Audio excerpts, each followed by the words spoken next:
Poco X6 Pro, Poco F6, and Camon 30 Pro. Yan yung mga phones na madalas kong nire-recommend pagdating sa mid-range market na mayroong magandang camera and gaming capability. Pero ngayon, sa tingin ko, madadagdagan na yan ng isa pang phone at yan ang Infinix GT20 Pro. At ang reason ay dahil sa value na kaya niyang ibigay and also sa presyo ng device ito. Dahil meron na tong gaming chipset na Dimensity 8200 Ultimate, 144Hz AMOLED display, merong clean UI interface, at meron din tong good quality setup of camera. At ang presyo, 16,000 plus pesos lang na pwede pang bumaba kapag nagkaroon tayo ng mga sale and voucher sa Lazada or Shopee. Kaya sa video na to, i-share ko sa inyo yung mga naipon kong experience and information about sa device ito para malaman natin kung marirecommend ko nga ba talaga at ano ang pros and cons ng Infinix GT20 Pro. Kaya ngayon, tara, pag-usapan natin. So, skip na natin yung unboxing dahil for sure napanood yun na yun sa iba at magpatuloy na agad tayo sa design and looks ng device na to. So, ito yung look ng ating Infinix GT20 Pro. Kitang-kita natin dito na talagang pang gaming yung datingan at talagang maangas yung look niya. Kumbaga, pasok siya doon sa image na pinapakita ng Infinix sa device na to, which is gaming phone. Talagang pang gaming yung datingan. At ang tawag na Infinix sa design nito ay Cyber Mecha Design. Usually, para siyang POVA 6 Pro. Yun yung unang-una ko napansin nung una ko nakita itong design ng GT20 Pro. Anyway, pagdating sa build ng device ito, meron itong plastic back, plastic frame, and also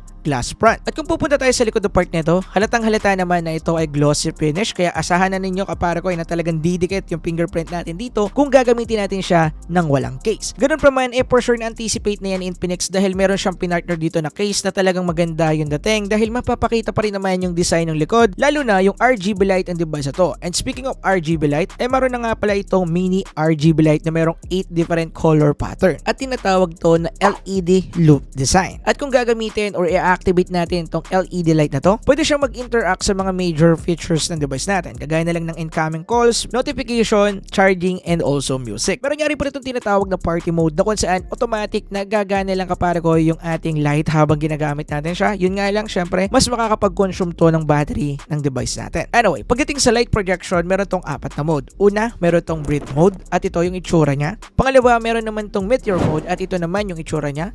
Pangatlo, meron tong rhythm mode at ito yung itsura niya. And then pang-apat or last is yung ating gradient mode at ito naman yung effect niya.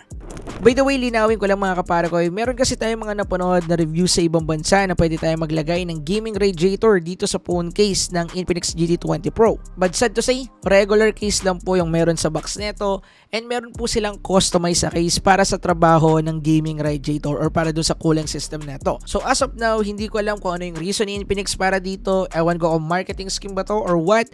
So yun yung nangyari at gusto ko lang linawin sa part na to. Moving on, pagdating naman sa side dito kapara ko, ay may makikita tayo ditong IR blaster na kung saan pwede natin gamitin pang control ng TV, monitor, aircon, or kung ano mga appliances na supported ang IR blaster. At dahil gaming phone to, syempre hindi pwedeng mawala yung dual stereo speaker neto na sounded by JBL. And to be honest, maganda yung quality ng speaker neto pero hindi ganun ka-immersive pero okay na rin. At ito yung sample ng ibig ko sabihin about yan.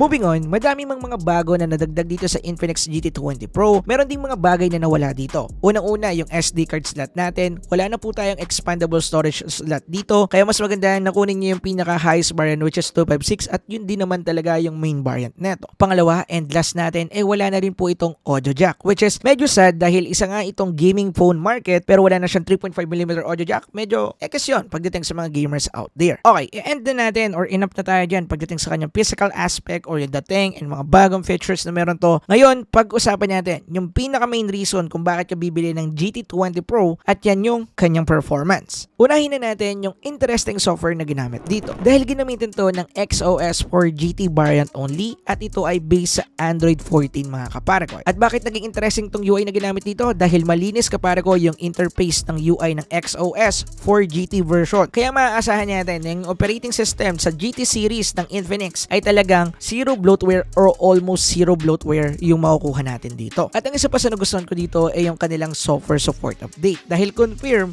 na magkakaroon pa tayo dito ng 2 Android major updates which is aabot pa to ng Android 16 and 3 years of security patches update kapara ko pagdating sa GT20 Pro. At sa totoo niyan kapara ko ay natutuwa ako sa ginawang adjustment and upgrades ng ating Infinix pagdating dito sa kanilang GT20 Pro or sa kanilang GT series dahil sa mga ganitong improvement or adjustment, pinapakita nila na meron silang care sa mga consumers sa kagaya natin sa pamamagitan ng pagbibigay ng deserve ng consumers sa mga devices na ino-offer nila, di ba? Anyway, pagdating naman sa storage nito, meron tayo ditong LPDDR5X 8GB to 12GB of RAM, and then meron din tayo ditong UFS 3.1 na 256GB of internal storage. Although hindi pa ganun kalitas yung ginamit na UFS storage configuration dito, para sa akin okay na yung version na to para ko pagdating sa kanya. Anyway, ngayon mag-jump tayo sa pinakamalaking porsyento pagdating sa performance ng isang device, at yan yung kanyang chipset. At pagdating sa chipset na ginamit dito, ito ay naka-Dimensity 8200 Ultimate, merong octa-core CPU na merong max clock speed na 3.1 GHz, at meron tong GPU na Mali G610 MCS6. At para sa mga hindi nakakalam, itong chipset na to ang isa sa mga nangungunang chipset na ginamit sa mid-range level market pagdating sa MediaTek chipset. And to be honest, para sa akin, karapat dapat siya sa pwesto na yun. Dahil nakakuha lang naman tayo dito ng Antutu benchmark score na almost 1 million Antutu benchmark, at nakakuha din tayo ng almost pasadong thermal test sa loob ng 60 minutes of testing sa ating thermal throttling testing app.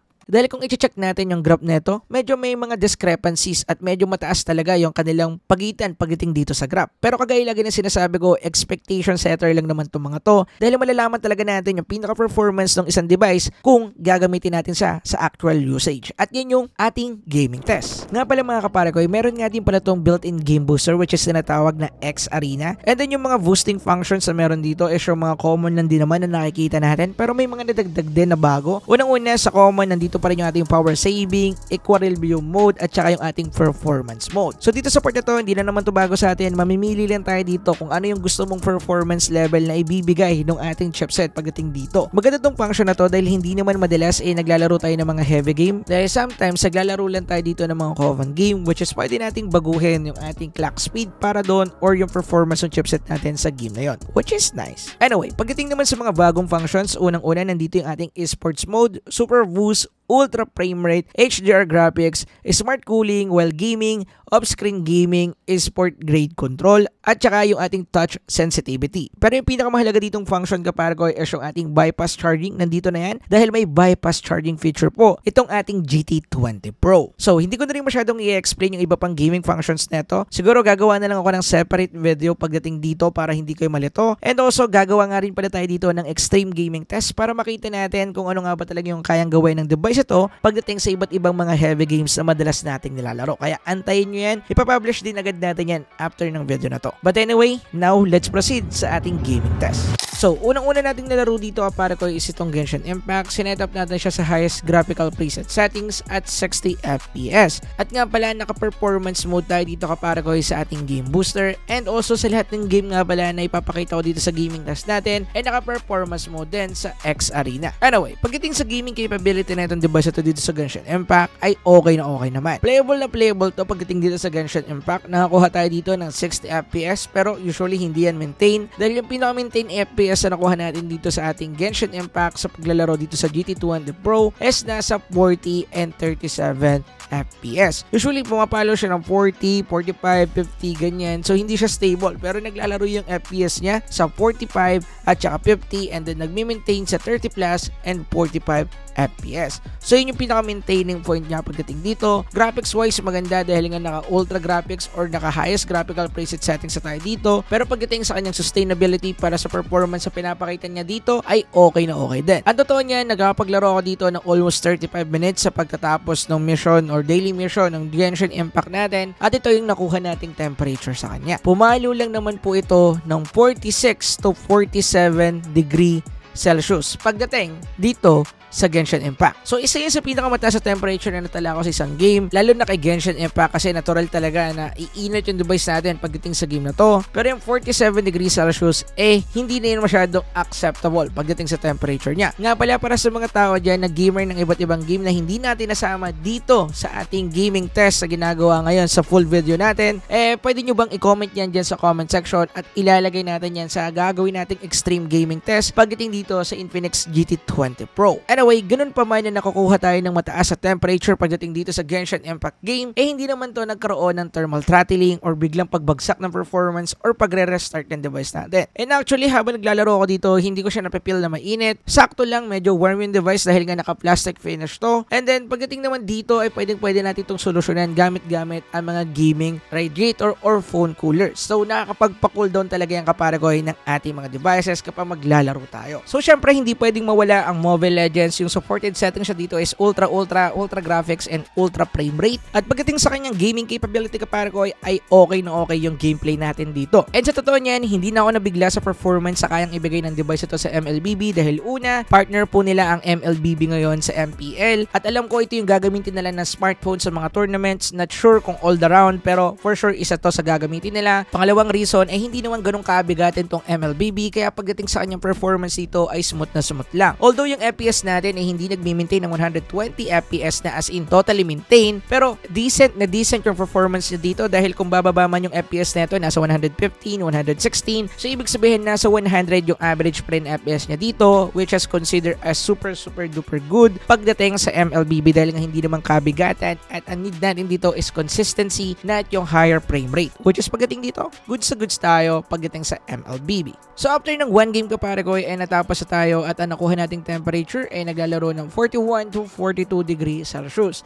By the way, take note na naka-open yung performance mode neto and then magkasunod po nating nilaro yung Genshin Impact at saka yung MLBB kaya medyo mainit-init pa yung device bago nating isa lang itong MLBB pero yung temperature niya is nandun pa rin sa taas na 40 plus degrees Celsius which is consider as normal pa basta hindi siya papalo ng 45 or 44 degree Celsius. So syempre, hindi pwedeng mawala Call of Duty Mobile. Pagdating sa Call of Duty Mobile, meron tayo ditong low graphical settings and ultra frame rate settings. So pagdating sa gaming capability nito sa CODM ay okay na okay yung naging performance niya dito. Yun nga lang yung FPS niya is nasa 90 FPS pero okay pa rin po yan, smooth pa rin yan at wala din tayong magiging problema. At kahit pagdating sa VR mode kaparagoy ay nasa 90 FPS at smooth na smooth din yung gameplay natin. Usually hindi ko na kinakailangan pa mag-explain about dito sa CODM dahil solid din na game to at magandang optimization kaya makakaasa tayo na smooth talaga yung gameplay natin dito sa kahit anong devices. But anyway, after ng 2 rounds sa paglalaro ng MP and also isang round ng isang VR mode, ay nakakuha tayo ng temperature na 38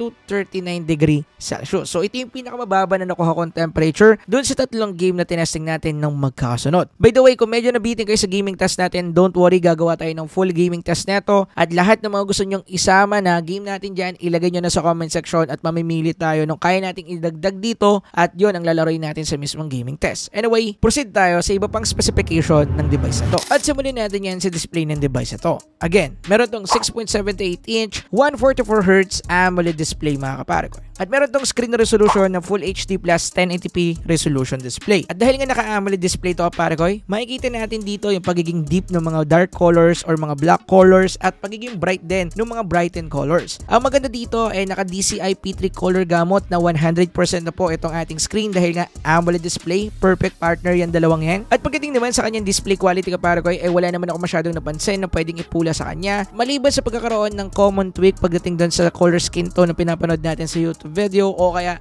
sa Netflix or anime, medyo nagkakaroon sila ng enhancement pagdating sa color, medyo nagiging saturated ng konti lang naman at hindi noticeable para sa mga hindi masyadong sanay sa mga ganitong color or display, hindi nyo masyadong mapapansin. Pero pagdating sa mga medyo enthusiast, mapapansin ninyo to. Pero goods pa rin naman pagdating sa kanyang display. Nga pala kung manonood kayo dito ng Netflix, naka wideband L1 na tayo dito. Yun nga lang, wala pa tayong HDR support or capability pagdating dito. Now, move na tayo dyan sa part na yan at pag-usapan natin yung kanyang battery. Again, yung battery nito is 5,000 mAh battery at supported ang PD3 45 watts fast charging capability. Pagdating sa battery nito, pare ko, based sa battery information niya, makunat ko na to, pare ko, dahil nagamit natin to ng 10 hours na naka-on yung kanyang screen. And to be honest ka, pare ko, makunat yung kanyang battery. Yun nga lang, kapag maglalaro tayo or kaya gagamitin natin yung LED light function na to, asahan na rin natin na medyo bibilis yung battery usage natin pagdating sa part na to dahil nga yung mga functions na to nagko-consume or kinakailangan din talaga ng power. Pagdating naman sa kanyang charging speed ay okay din dahil nag-charge ako from 13%